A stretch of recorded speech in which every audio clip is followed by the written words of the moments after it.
अध्यक्ष महोदय, माननीय श्री मुलायम सिंह जी ने अभी जो बात यहाँ पर कही है और मुझे अच्छा लगा कि लालू जी आज उनका समर्थन कर रहे हैं। प्रधानमंत्री के लिए भले ही उन्होंने समर्थन न किया हो, लेकिन आज समर्थन कर रहे हैं, पता नहीं किस बात के लिए। लेकिन मैं आपके माध्यम से पूरे सदन का ध्यान आकर्षित करना चाहता हूं उन मुद्दों की ओर जो आज भी सदन की मर्यादा के विरुद्ध यहाँ पर बातें हो रही हैं और किस प्रकार से गुमराह किया जा रहा पूरे देश को। अयोध्या में 3 प्रकार की परिक्रमाएं होती हैं, पंचकोसी, 14 कोसी और 84 कोसी।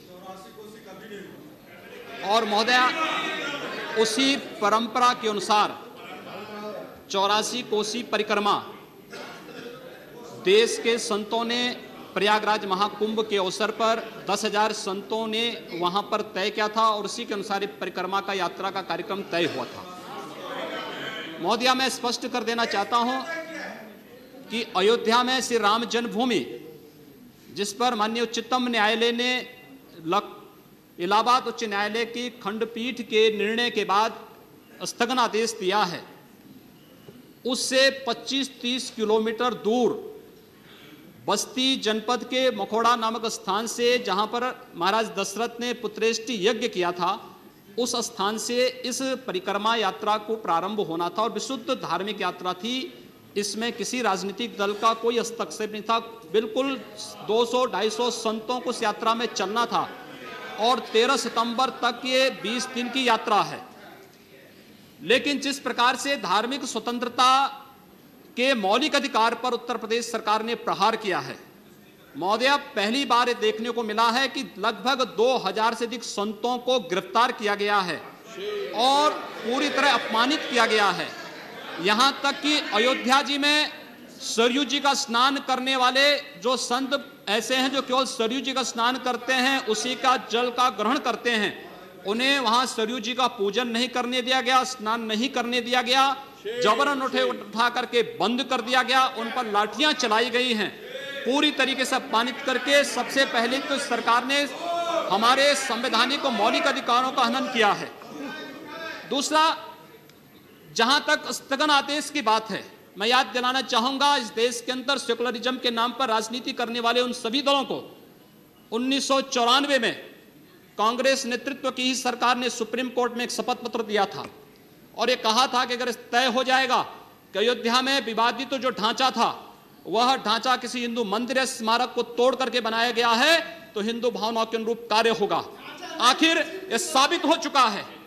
अयोध्या में 30 सितंबर 2010 को इलाहाबाद उच्च न्यायालय की लखनऊ खंडपीठ की पूर्ण पीठ ने जो फैसला दिया है, उसमें तीनों जजेस ने एक स्वर से कहा है कि विवादित भूमि ही राम जन्मभूमि है और जब विवादित भूमि राम जन्मभूमि है तो फिर उसके लिए कानून बनाने की मांग इस देश का संत समाज कर रहा है, कोई पाप नहीं कर रहा है। हम अपने हक को मांग रहे हैं और हम यही मांग कर रहे हैं कि अयोध्या में राम जन्मभूमि पर भव्य मंदिर का निर्माण होना चाहिए, कानून इस सरकार को लाना चाहिए, क्योंकि सुप्रीम कोर्ट में शपथ पत्र कांग्रेस नेतृत्व की सरकार ने उस समय दाखिल किया था और उसी क्रम में हम मांग कर रहे हैं। और संतों को उनके हकों से वंचित किया जा रहा है, उनके धार्मिक यात्रा को प्रतिबंधित किया जा रहा है, उन्हें अपमानित किया जा रहा है। और किस समाजवाद की बात मुलायम सिंह जी कर रहे हैं, किस संविधान की बात कर रहे हैं? ये समाजवाद है।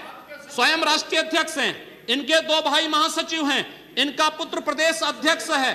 कौन से समाजवाद की बात करते हैं? परिवारवाद की बात करते हैं। बेवकूफ बना रहे देश को, ये केवल देश को बेवकूफ बनाने का कार्य कर रहे हैं और बेवकूफ बना करके समाजवाद के नाम पर समाज को बेवकूफ बना करके सेकुलरिज्म की धज्जियां उड़ा रहे हैं। 30 दंगे उत्तर प्रदेश के अंदर हो चुके हैं महोदय, 1 वर्ष में 30 बड़े-बड़े दंगे।